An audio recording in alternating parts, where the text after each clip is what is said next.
Buenos días, Dios. Reflexión del Evangelio del día por Monseñor Luis José Rueda Aparicio, arzobispo de Bogotá y primado de Colombia. Abre tu corazón a la palabra de Dios.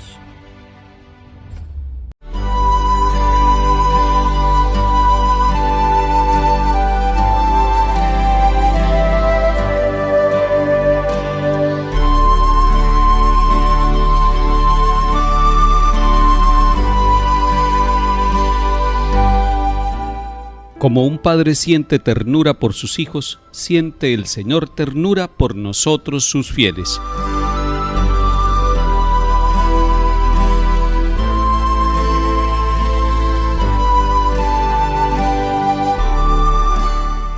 En el nombre del Padre, y del Hijo, y del Espíritu Santo. Amén.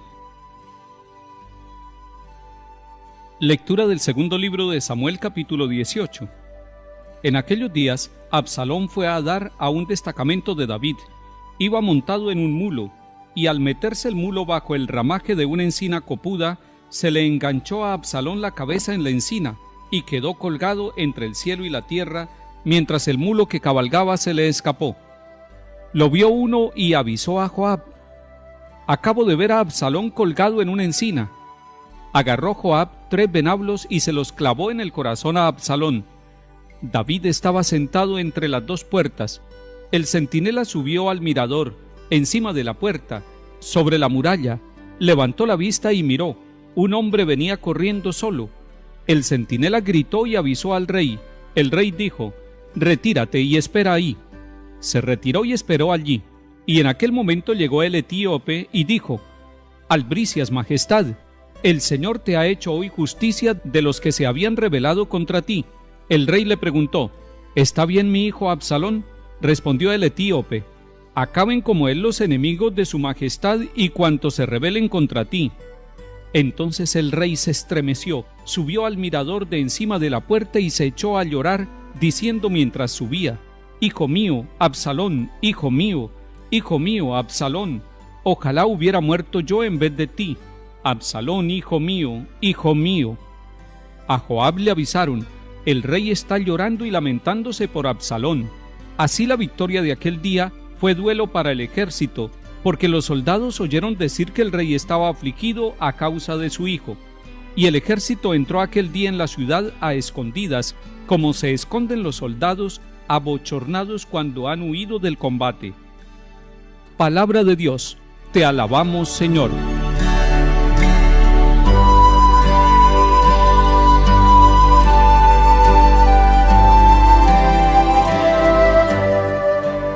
Hay triunfos en la vida que tienen sabor a derrota.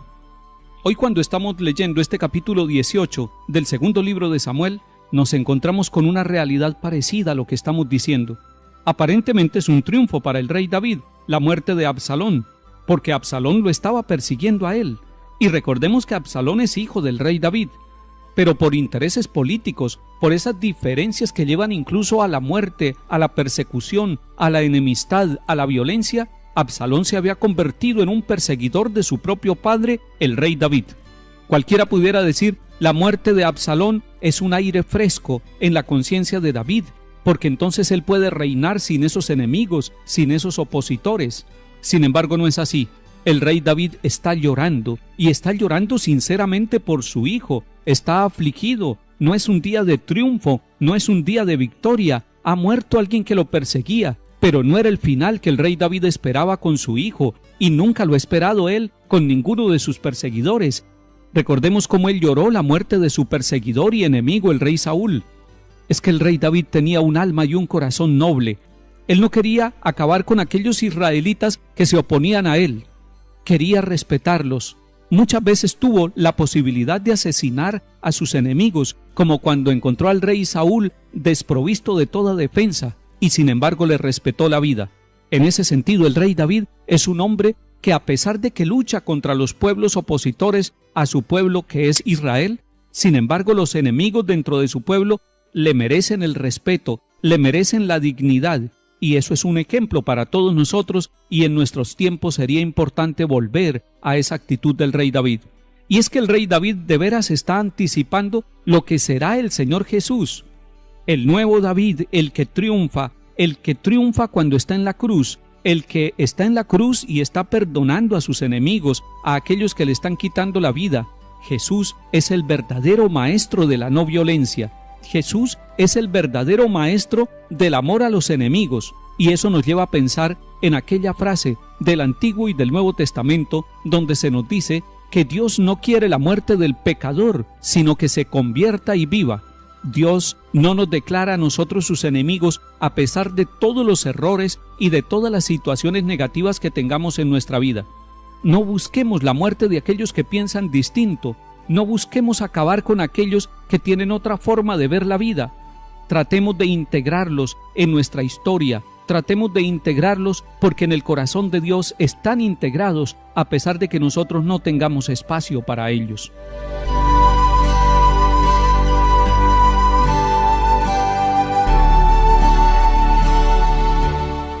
Salmo 85. Inclina tu oído, Señor, escúchame, que soy un pobre desamparado. Protege mi vida, que soy un fiel tuyo. Salva a tu siervo que confía en ti. Tú eres mi Dios, piedad de mí, Señor, que a ti te estoy llamando todo el día. Alegra el alma de tu siervo, pues levanto mi alma hacia ti. Porque tú, Señor, eres bueno y clemente, rico en misericordia con los que te invocan. Señor, escucha mi oración, atiende a la voz de mi súplica.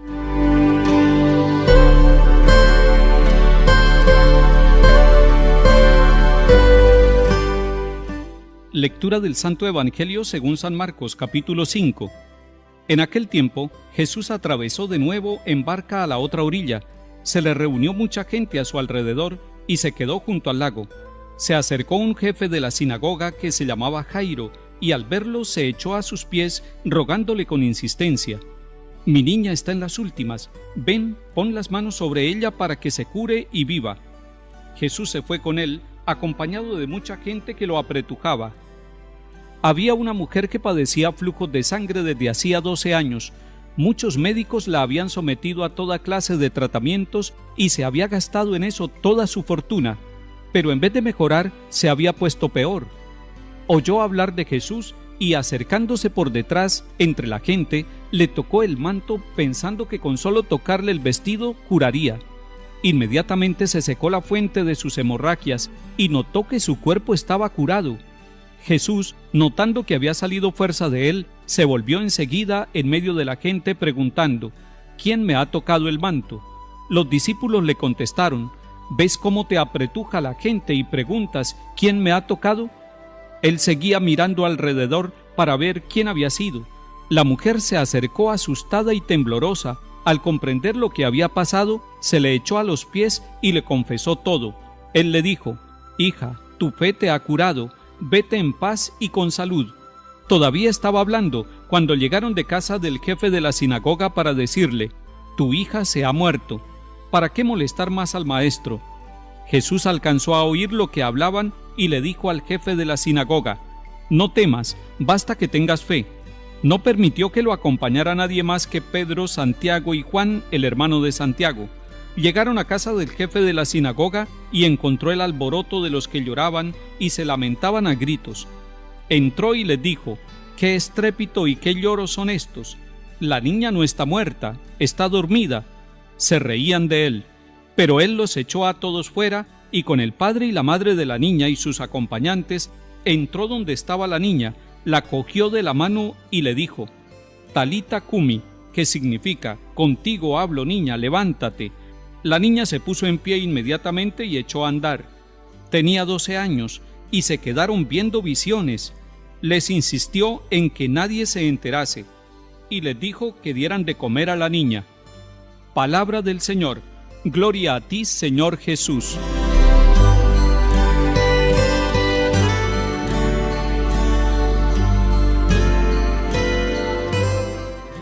Este capítulo 5 de San Marcos nos muestra a nuestro Señor Jesucristo sanando a dos mujeres. Una mujer que tenía 12 años de una enfermedad impura. Según el libro del Levítico capítulo 15, las mujeres que sufrían de hemorragia eran impuras, y ella tenía 12 años de impureza. Además sana también a una niña de 12 años que alcanzó a morir, hija de un jefe de la sinagoga. Estas dos mujeres representan al antiguo pueblo de Israel con sus 12 tribus, pero representan también la iglesia con los 12 apóstoles, a toda la humanidad que quiere ser sanada, que quiere encontrarse con Jesús, que quiere superar todos los obstáculos para tener un encuentro de vida abundante con Jesucristo el Señor. Cuando nos digan que nosotros somos muy impuros y que no podemos acercarnos al Señor Jesús, recordemos que Él vino precisamente a curar nuestras impurezas, a curarnos del pecado, a darnos la libertad. Cuando nos digan que ya la vida ha terminado, que ya hemos muerto, sin embargo busquemos al Señor Jesús como Jairo, que va con Él y lo acompaña hasta su casa, y como premio de la presencia de Jesús en su hogar, viene la vida para su hija. Muchos se ríen de Jesús y se pueden reír de nosotros, pero recordemos como iglesia que todo es posible para Dios. Que el Señor nos bendiga y acompañe, en el nombre del Padre, y del Hijo, y del Espíritu Santo. Amén.